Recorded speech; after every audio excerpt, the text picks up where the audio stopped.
नमस्कार मित्रों।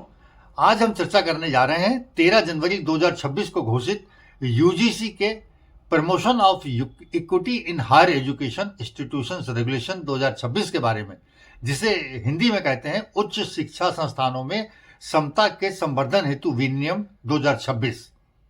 इन्हीं नए नियमों को लेकर टीवी में डिबेट चल रही है। सोशल मीडिया पर ढेर सारे वीडियो आ गए हैं और इसका जोरदार विरोध भी किया जा रहा है कि ये विनियम सामान्य वर्ग के खिलाफ हैं, सामान्य वर्ग के बच्चों को प्रताड़ित करने वाले हैं और उनके उच्च शिक्षा के दरवाजे बंद करने वाले इसमें प्रावधान। मित्रों, यह विषय केवल किसी एक वर्ग या राजनीति का विषय नहीं है। यह विषय सीधे सीधे हमारे बच्चों के भविष्य, उनके करियर, उनकी मानसिक शांति और उनके सम्मान से जुड़ा हुआ विषय है। क्योंकि आज यदि कानून की भाषा अस्पष्ट होगी तो कल उसका दुरुपयोग निश्चित होगा। और भारत के इतिहास ने हमें बार बार सिखाया है कि अच्छे इरादे से बने कानून भी यदि संतुलित ना हो तो निर्दोषों के लिए प्रताड़ना और सबसे बड़े संकट का कारण बन जाते हैं। मेरा सामान्य वर्ग के हर माता पिता और छात्र छात्राओं से अनुरोध है, हालांकि उन्होंने इस विषय पर अनेक वीडियो देखे होंगे, विचार भी जाने होंगे, परंतु आपसे अनुरोध है कि इस विषय पर मेरा भी अभिमत आपके इन नियमों के संदर्भ में किसी निष्कर्ष पर पहुंचने के लिए महत्वपूर्ण हो सकता है। तो कृपया आप इसको पूरा वीडियो को देखें। तो चलिए चर्चा प्रारंभ करते हैं। यूजीसी के ये नियम पुराने नियम 2012 में जो उन्होंने जारी किए थे का आधुनिक और विस्तारित संस्करण ही है, जो देश के समस्त विश्वविद्यालयों पर लागू होंगे। इसमें यूजीसी को यह अधिकार भी दिया गया है कि यदि कोई संस्थान ये व्यवस्थाएं लागू नहीं करता है या भेदभाव की शिकायतों को दबाता है तो यूजीसी उनकी ग्रांट रोक सकता है, डिग्री प्रोग्राम बंद करवा सकता है, ऑनलाइन उनकी दी हुई अनुमति रद्द कर सकता है, यहां तक कि उस विश्वविद्यालय को यूजीसी की सूची से बाहर भी कर सकता है। तो नियम तो बहुत कड़ा है ये, और सबको पालन भी करना है इसका। यूजीसी का यह नया नियम कहता है कि विश्वविद्यालयों और कॉलेजों में जाति, धर्म, लिंग, विकलांगता आदि के आधार पर किसी भी प्रकार के भेदभाव को रोका जाएगा। और पहली बार इस नियम में एससी और एसटी के साथ साथ ओबीसी यानी पिछड़े वर्ग को भी स्पष्ट रूप से शामिल किया गया है। इसके पहले शामिल नहीं था मित्रों। पहले पिछड़े वर्ग को शामिल इसमें भी नहीं किया गया था, परंतु उनके अत्यधिक विरोध को देखते हुए इसको बाद में शामिल कर लिया गया। इसमें सरकार का तर्क है कि ओबीसी समुदाय के साथ भी उच्च शिक्षा में जातिगत भेदभाव होता रहा है, इसलिए उन्हें भी संरक्षण देना आवश्यक है। सिद्धांत रूप में तो यह बात अच्छी लगती है, लेकिन यहीं से असली समस्या शुरू होती है। भारत की सामाजिक हकीकत यह है कि कई ऐसी जातियां हैं जो कागज पर ही पिछड़ा वर्ग हैं, लेकिन सामाजिक, आर्थिक और राजनीतिक रूप से अत्यंत समृद्ध और शक्तिशाली हैं। जैसे राजस्थान में मीना समुदाय प्रभुत्व रखता है। उत्तर भारत के कई राज्यों में यादव समुदाय इसका बड़ा उदाहरण है। एक तरफ राजनीतिक मंचों पर यह कहा जाता है कि हम भगवान कृष्ण की संतान हैं, हम क्षत्रिय हैं, और वे अर्जुन से संबंधों का उदाहरण भी देते हैं, और दूसरी तरफ इन लोगों द्वारा आरक्षण और पीड़ित वर्ग की श्रेणी का पूरा लाभ भी लिया जाता है। और यही भारत की सबसे बड़ी विडंबना है कि आज पिछड़ा वर्ग केवल सामाजिक श्रेणी नहीं रह गया है, बल्कि कई राज्यों में यह सत्ता, प्रशासन और राजनीतिक ध्रुवीकरण का केंद्र भी बन चुका है। कानून की सबसे पहली जिम्मेदारी यह होनी चाहिए कि वह पीड़ित को भी बचाए और निर्दोष को भी सुरक्षा दे। ऐसी स्थिति में यह सवाल स्वाभाविक है कि अगर किसी प्रभावशाली पिछड़े वर्ग के व्यक्ति ने व्यक्तिगत दुश्मनी या बदले की भावना से किसी शिक्षक, छात्र या अधिकारी पर झूठा जातिगत भेदभाव का आरोप लगा दिया, तो क्या नए यूजीसी नियम उस निर्दोष व्यक्ति को पर्याप्त सुरक्षा दे पाएंगे कि नहीं? ये बड़ा एक प्रश्न है मित्रों, और इसका उत्तर पूरी ईमानदारी से भी यही है कि नए नियमों में झूठे आरोप से बचाने की कोई व्यवस्था ही नहीं है, या ये कह सकते हैं कि बहुत कमजोर रखी गई है। पहले जब इन नियमों का ड्राफ्ट आया था तब उसमें झूठी शिकायत पर आर्थिक जुर्माने का बड़ा प्रावधान था, लेकिन इस पर भारी विरोध हुआ था और अंततः अंतिम नियमावली से इस जुर्माने के नियम को हटा ही लिया गया था। अब अंतिम नियम में सिर्फ इतना कहा गया है कि यदि शिकायत झूठी पाई जाए तो संस्थान अनुशासनात्मक कार्रवाई कर सकता है, न कि जुर्माना, न एफआईआर, न कोई निश्चित सजा। संस्थान झूठी शिकायत करने वाले को संस्थान से बाहर भी नहीं कर सकता। यह इन नियमों की बहुत खतरनाक खाली जगह है मित्रों। किसी भी दंडात्मक कानून में दो स्तंभ होते हैं, एक पीड़ित की सुरक्षा और दूसरा झूठे आरोपों से निर्दोषों की रक्षा। यदि दूसरा स्तंभ ही कमजोर हो तो पहला स्तंभ भी न्याय नहीं बल्कि अन्याय का एक औजार बन जाता है। अब सोचिए कि अगर किसी प्रभावशाली छात्र या शिक्षक ने जानबूझ करके एक झूठी शिकायत कर दी और जिसके खिलाफ की गई उसका शुरुआती जो स्थान है जांच में, बदनामी में, मानसिक उत्पीड़न में और उसका कैरियर का नुकसान तो पहले ही हो जाएगा।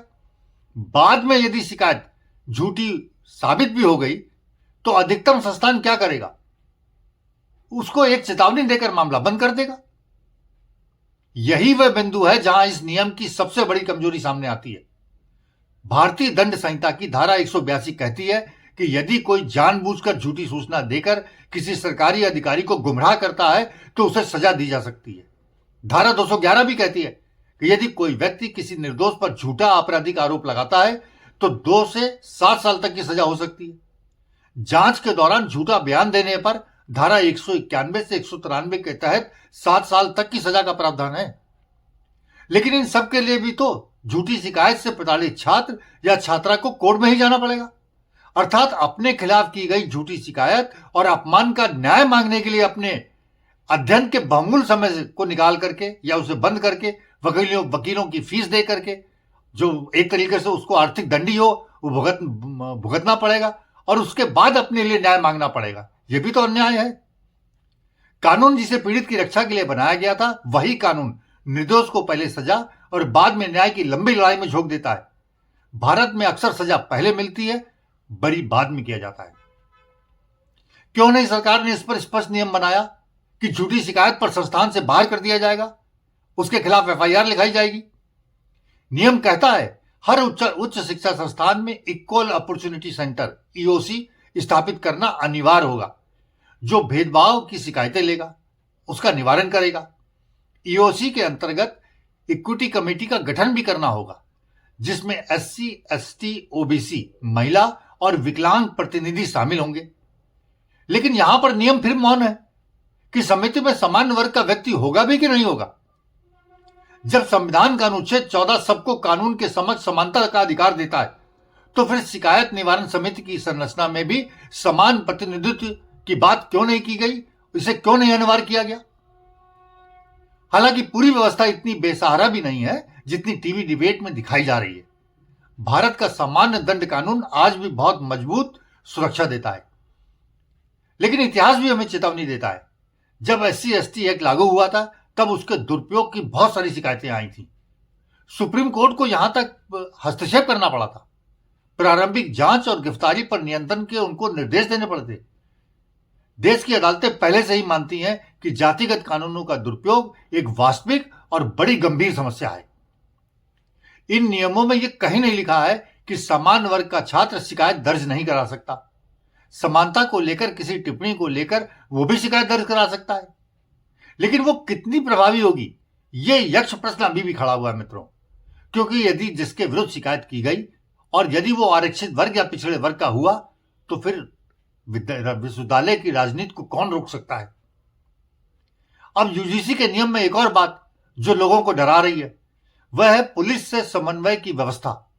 नियम कहता है कि इक्वल अपॉर्चुनिटी सेंटर पुलिस और प्रशासन से समन्वय करेगा, लेकिन यह कहीं नहीं लिखा है कि हर शिकायत पर एफआईआर अनिवार्य रूप से होगी। इसका अर्थ केवल यह है कि यदि मामला वास्तव में आपराधिक होगा, धमकी का वाला होगा, मारपीट वाला होगा, यौन उत्पीड़न या आत्महत्या के लिए उकसाने वाला होगा, तो पीड़ित को कानूनी सहायता तक पहुंचने में विश्वविद्यालय द्वारा मदद की जाएगी। मित्रों, यूजीसी का यह नियम संसद से पास कोई यूजीसी एक्ट नहीं है।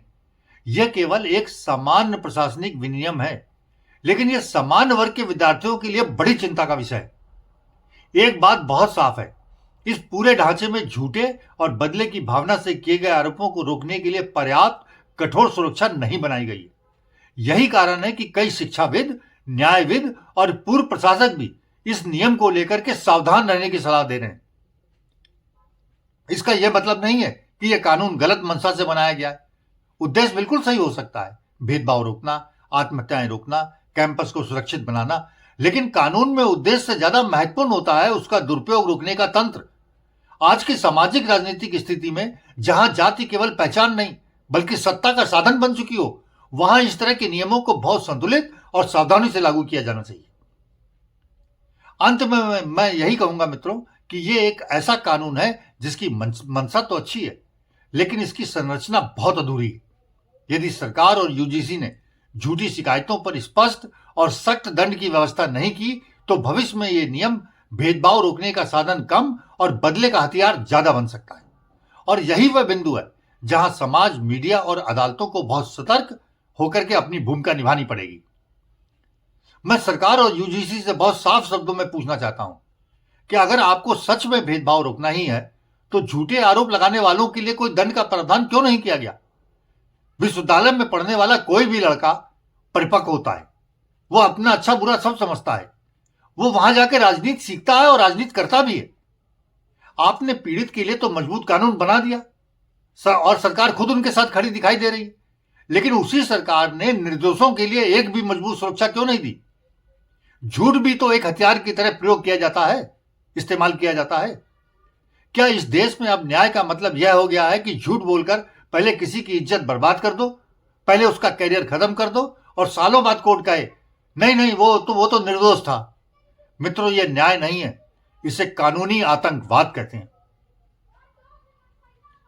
मित्रों, आप लोगों की इस कानून के मामले में, इस विनियम के मामले में क्या राय है? अपने विचार कमेंट बॉक्स में अवश्य लिखिएगा। और यदि आपको जानकारी अच्छी लगी हो तो वीडियो को लाइक करें, ज्यादा से ज्यादा शेयर करें और चैनल को सब्सक्राइब भी करें। हम आपसे फिर मिलते हैं एक नए विषय और विमर्श के साथ। तब तक के लिए जय भारत, वंदे मातरम, धन्यवाद।